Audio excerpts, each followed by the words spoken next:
બોલો હવે બોલવાનું છે બેન. મમ્મી આ કોણ છે? આ કોણ છે? પછી આ કોણ છે? દાદા. તો પછી ડૉક્ટરોના કહેવાથી અમે એના મશીનની જરૂર પડે એવું કે એને સંભળાતું નથી તો બોલી નથી શકતું. 1 યરની અંદર ઓલમોસ્ટ અત્યારે નોર્મલ છે અને એનું એક્સિલન્ટ રિઝલ્ટ મળેલું છે.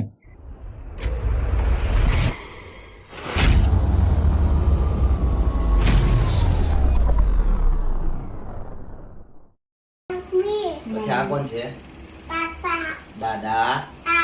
દાદી. મમ્મી. નાના. નાની. અનમ. આતિફા. આરિફા.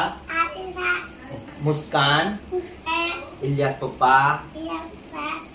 આયત સેટ કરીને એક કેસ મારી પાસે 1 વર્ષ પહેલાં આવ્યો હતો અહીંયા. એ લોકો ઘણા બધા ટેસ્ટ કરાવીને આવ્યા હતા. ENT પાસે બી એ લોકોએ સલાહ લીધી હતી. સાહેબે એમને સારી સલાહ પણ આપી હતી. અલગ અલગ પેથીમાં અલગ અલગ ટ્રીટમેન્ટ અવેલેબલ છે. એ લોકોની કેપેસિટી નથી કે વોટેવર એ લોકો અફોર્ડેબલ નહોતા એટલે મશીન કે એવી બધી વસ્તુ એમને ના કરાવી શક્યા અને એ લોકો પછી હોમિયોપેથિક ટ્રીટમેન્ટ લેવા માટે અહીંયા બોડેલી શિફા હોમિયોપેથિક ક્લિનિકમાં મારી પાસે આવ્યા.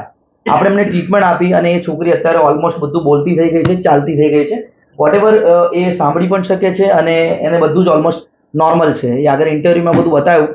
એમના ફાધરે ઘણી બધી ડિટેલ આપણને આપી છે, તમે જોઈ શકશો વિડીયોની અંદર. હવે અત્યારે આયત ઓલમોસ્ટ બધી રીતે નોર્મલ છે, એ બોલી પણ શકે છે અને સાંભળી પણ શકે છે. એને હાલ કોઈ મશીનની રિક્વાયરમેન્ટ નથી. હવે એને મશીન પહેરવાની જરૂર પડતી નથી. મારું નામ સોહિલ ગુલામ શેખ છે અને મારી 5 વર્ષની એક બાળકી છે અને હું આમોદ રહું છું.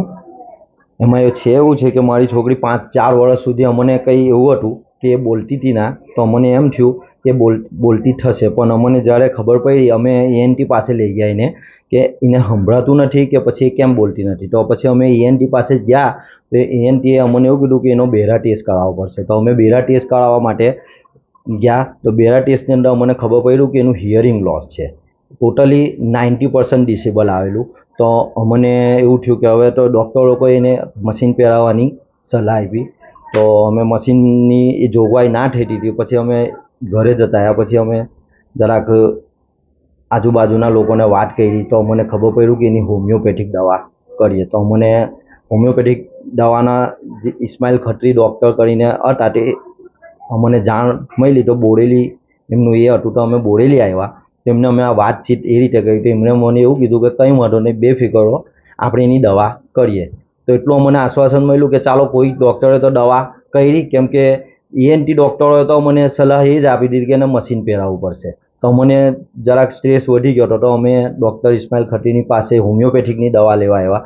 તો મને એવું થયું કે ચાલો એક તો દવા આપશે. તો પછી અમે એમની પાસેથી દવા લીધી ને કન્ટિન્યુ 1 વર્ષ અમે એમની પાસેથી દવા લીધી.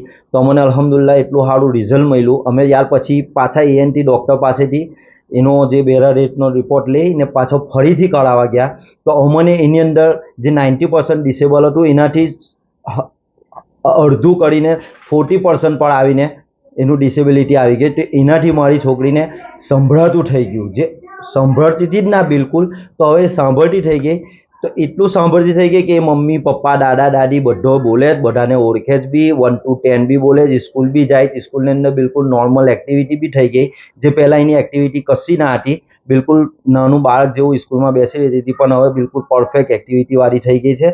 અને 90% એના અભી જે રિઝલ્ટ આવ્યું તેની અંદર 90% એ છોકરી મારી લાવેલ છે, જેનાથી અમે બહુ ખુશ છે અને ડૉક્ટર ઇસ્માઇલ ખત્રીનો ખૂબ ખૂબ આભાર છે.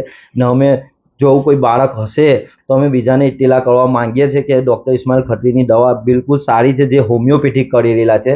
તો અમારી છોકરીને જે ENTના ડૉક્ટરોએ જે સલાહ આલેલી મશીનોની, તો હવે મશીનની બિલકુલ જરૂર નથી ને એ સાંભળતી થઈ ગઈ છે.